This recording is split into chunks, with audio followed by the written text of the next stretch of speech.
Bonjour à tous, dans cette vidéo je vais vous présenter comment configurer un NAT dynamique. Qu'est-ce que signifie NAT? NAT Network Address Translation, donc qui est la translation d'adresse réseau. Quel en est le but? Le but c'est seulement transformer les adresses sources, les adresses IP sources privées en adresses IP cible publiques. Et quel en est réellement l'objectif? Aujourd'hui, avec le protocole IPv4, les adresses IPv4 sont à court d'utilisation, donc on ne peut pas en fait attribuer à chaque machine dans un réseau local une adresse IP publique.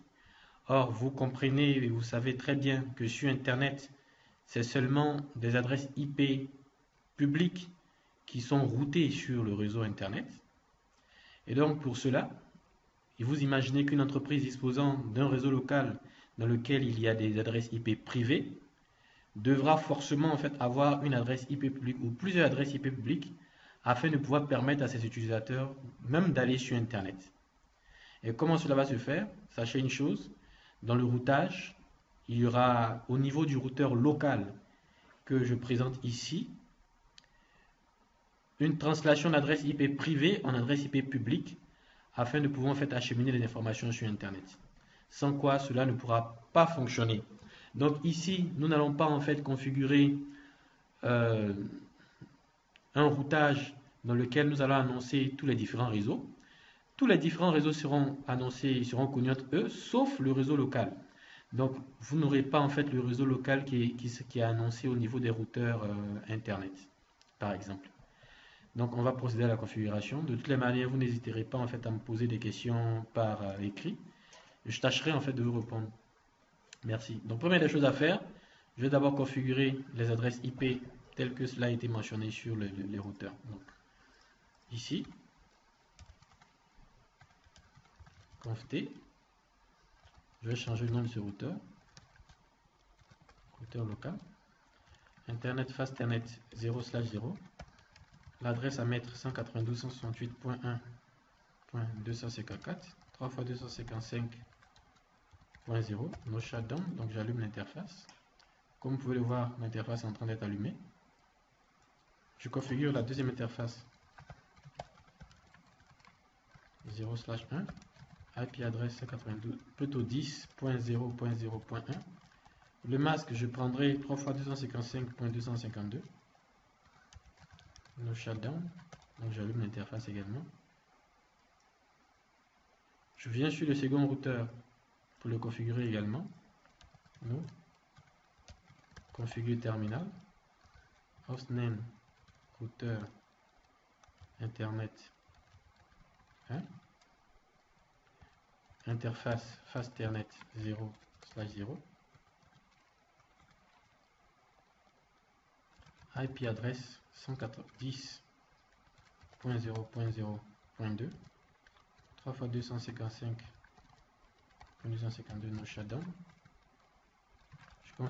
Je configure la seconde interface, IP adresse 11.0.0.1, 3 x 255.252 no shutdown. Je sors. Je configure le troisième routeur.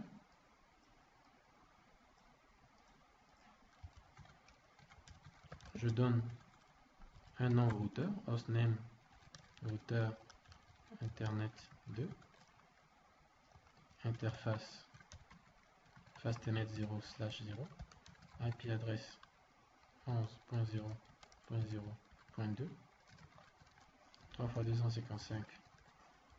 255.252, no shutdown. Je configure la seconde adresse.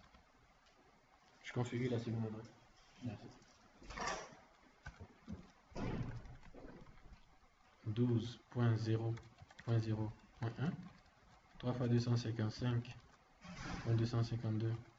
Je fais no shutdown pour allumer. Une fois que les adresses sur les différents routeurs sont configurées, je vais mettre également les adresses sur les équipements des ordinateurs.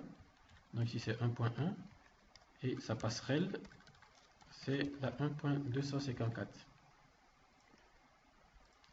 ici, vous avez la 192.168.1.2, la passerelle, la 1.254.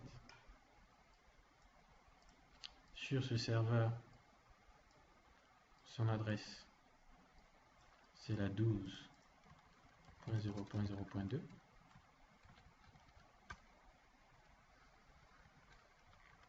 Fois 255.0, le DNS 12.0.0.1. Je crois, je vais changer ici le masque de la 12.0.0.2, point 1 plutôt, parce que on doit être dans le même réseau que le serveur. Donc je mets no IP adresse, interface hostnet 0/1, no IP adresse, je peux faire entrer, et je retape l'adresse que j'ai rentré tout à l'heure, et ici je mets 0. Ok. Une fois que cela a été fait, je vais en fait annoncer sur ce routeur qui connaît ces deux réseaux, je vais lui annoncer ce réseau qui est là. Ce routeur, je vais lui annoncer le réseau qui est ici. Et sur ce routeur là, je vais mettre une passerelle par défaut. Une route par défaut, voilà. Donc d'abord ici, je vais IP route, le réseau 10.0.0.1, ayant pour masque 3 x 255.0, ayant pour masque 3 x 255.252, que cela passe par la fastnet 0/0.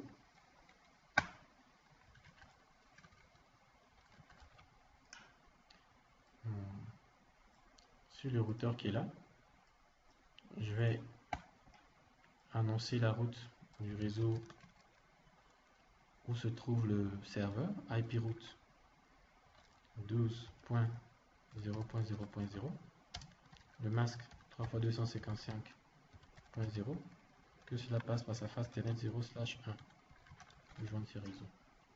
Et sur le réseau, le routeur local, je vais configurer une route par défaut, IP route,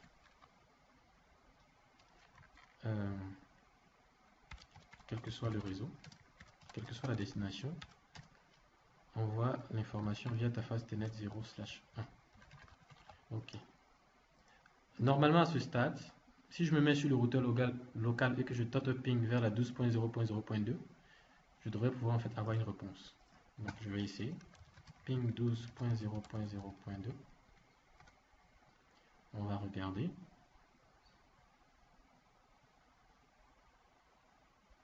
Rapidement. Ok, voilà, ça marche. Donc j'ai les réponses, voilà. Mais vous allez me remarquer en fait que si je me mets ici sur une machine et que je tente un ping vers la 12.0.0.2, ça ne répondra pas.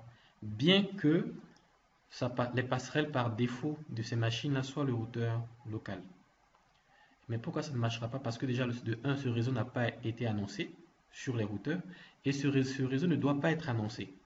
Donc pour pouvoir résoudre en fait cette problématique, il faudrait configurer un NAT sur le routeur et c'est ce que je vais faire très rapidement.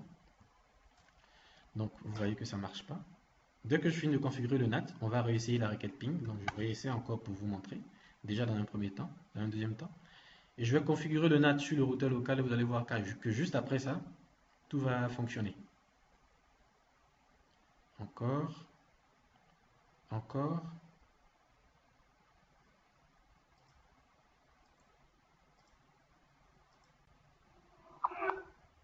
Encore.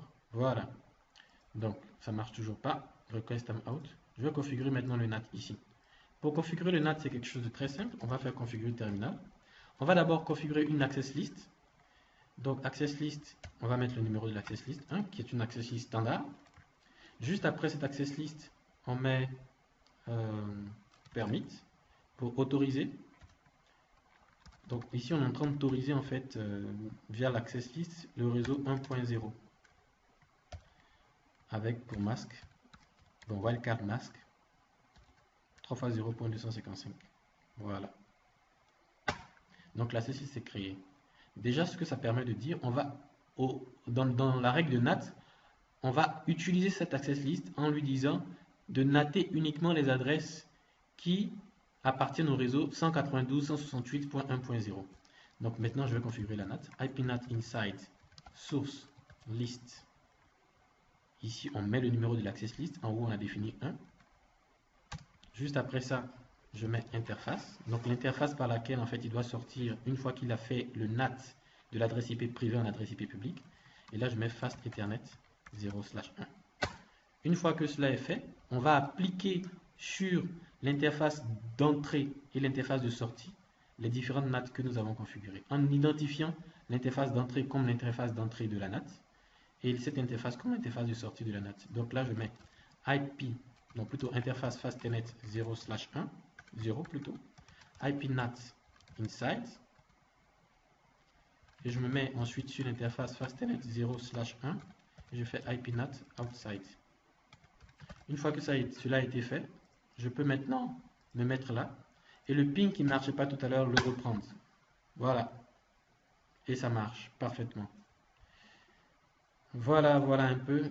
Il faut savoir une chose, c'est que lorsque vous faites une règle de NAT, l'adresse IP source, qui était une adresse IP privée, dès qu'elle arrive sur le routeur, cette adresse IP source est remplacée par l'adresse IP de sortie du routeur, qui est une adresse IP publique. Dans cet exemple, j'ai utilisé certes pour la partie Internet des adresses IP quelques fois qui sont privées, mais il faudrait dire que c'est comme cela dans le fonctionnement réel. Des adresses IP publiques qui marchent très bien. Merci.